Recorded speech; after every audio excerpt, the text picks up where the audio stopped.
उपहार में नहीं मिली है। इसके लिए एक लंबी यात्रा करनी पड़ी है, आजादी की यात्रा। इस यात्रा में हजारों लाखों लोगों ने अपनी जान की कुर्बानी दी। 1919 जलियांवाला बाग। आज हमारे बैसाखी का दिन है, लेकिन पूरा पंजाब बैसाखी नहीं मनाएगा। हम सब बैसाखी नहीं मनाएंगे।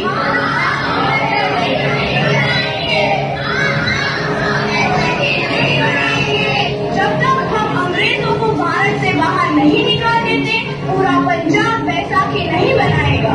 अच्छा, तो तुम सब हमारा विरोध करता है, भाग जाओ यहाँ से। इसका अंजाम बहुत ही बुरा होगा।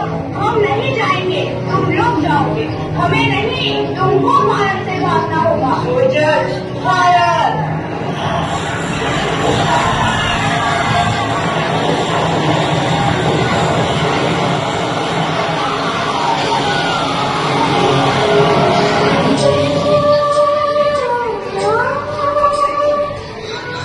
ये जमीन हमारी, ये धरती हमारी, ये खेत हमारे। अभी थोड़ी देर पहले हमारी ये फसलें लहरा रही थी, पर इन अंग्रेजों ने हमारी फसलें बर्बाद कर दी। इन अंग्रेजों ने एक ही झटके में इन सब फसलों को काट दिया। अंग्रेजों, तुम्हारे इस अत्याचार से हम डरेंगे नहीं। इस अत्याचार का बदला लेकर रहेंगे। हम आजादी लेकर रहेंगे। जलियांवाला बाग हर हिंदुस्तानी की आंख नम कर गया। इस कांड में कितने मासूमों की आहुति चढ़ गई। इतनी हैवानियत से इंसानियत कत्ल कर दी गई। जलियांवाला बाग के हत्याकांड ने आजादी की आग में घी देने का काम किया। मासूम औरतों, बच्चों की दर्द भरी चीखें और सिसकियां इनकलाब का गूंज बनकर उभरी। लाला लाजपत राय, भगत सिंह, राजगुरु, सुखदेव सरीखे क्रांतिकारियों ने भारत की इस जमीन से विदेशी दरिंदों को निकाल फेंकने के मंसूबे मजबूत कर लिए।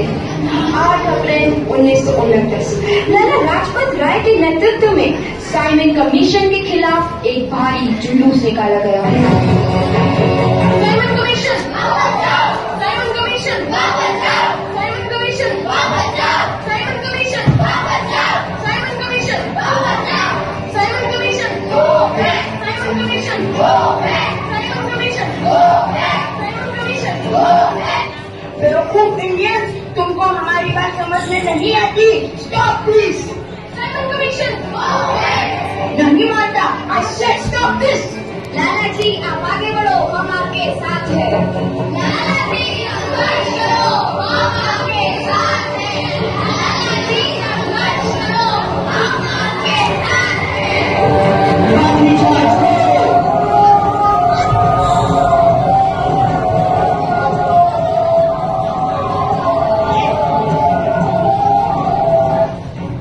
लाला जी को तो बहुत गहरी चोट लगी है, उनका सर फट गया है।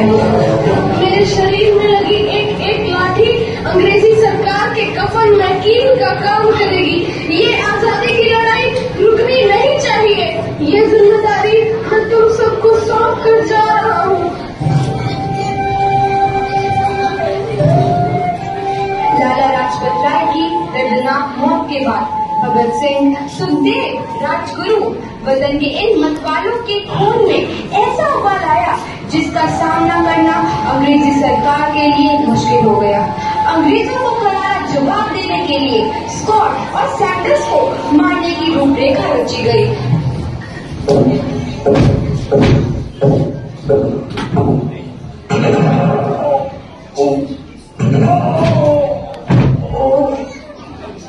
सैंडर्स मारा गया। चारों तरफ तहलका मचा था।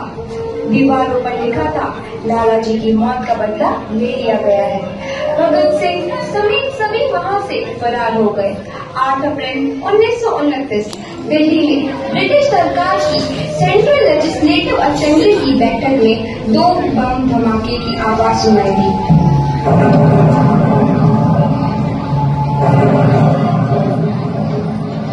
धमाकों ने अंग्रेजी हुकूमत को हिला कर रख दिया।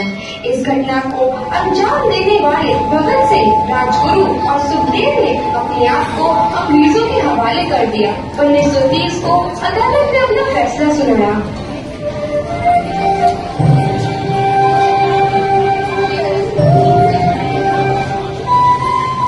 मुलजिम भगत सिंह, मुलजिम राजगुरु, मुलजिम सुखदेव को दफा 121 और दफा 302 के तहत ये अदालत तीनों को मुजरिम करार देती है और इस गुस्ताखी के लिए ये अदालत इन तीनों को सजाए मौत की सजा सुनाती है। सरफरोशी की तमन्ना अब हमारे दिल में है, देखना है जोर इतना बाजुए तातिल में है।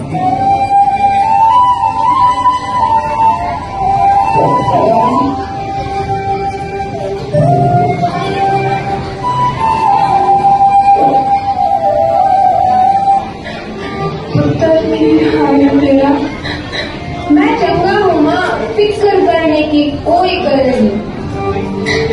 पुत्र, मेरा दिल तेरी तरह पत्थर दिल नहीं होगा। तेरी ये गला सुन के मेरा कलेजा फटे जा रहा है। माँ, मेरा दिल कोई पत्थर जैसा नहीं है, एक वतन परस्त का दिल है जो मेरे देश प्रेम के जज्बे को ताकत देता है। बेटा, मेरा लाल। माँ, आज मेरी तपस्या पूरी होने जा रही है। जे तू रोई तो मैंने तकलीफ हुई। सोच, तेरा पुत्र आज शादी करने वास्ते जा रहा है। फर्क केवल इतना है, वो घोड़ी पर नहीं फांसी पर चढ़ने वास्ते जा रहा है। आज तुम क्रांतिकारी की माँ है, कल तू एक शहीद की माँ होगी। माँ, पुत्र भगत, तू इतनी छोटी उम्र में हम सबको छोड़ के चला जाएगा। तूने जिंदगी में देखा ही क्या है पुत्र?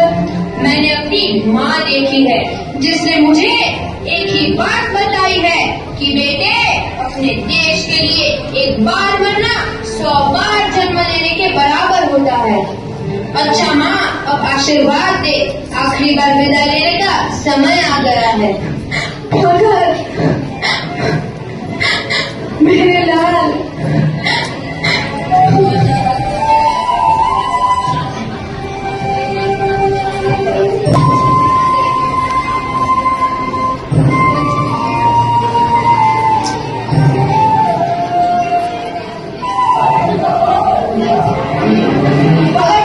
तुम्हारी को आखिरी ख्वाहिश हमारे हाथ खोल दिए जाए। हम तीनों दोस्त एक दूसरे से गले मिलना चाहते हैं, उनके हाथ खोल दिए जाए।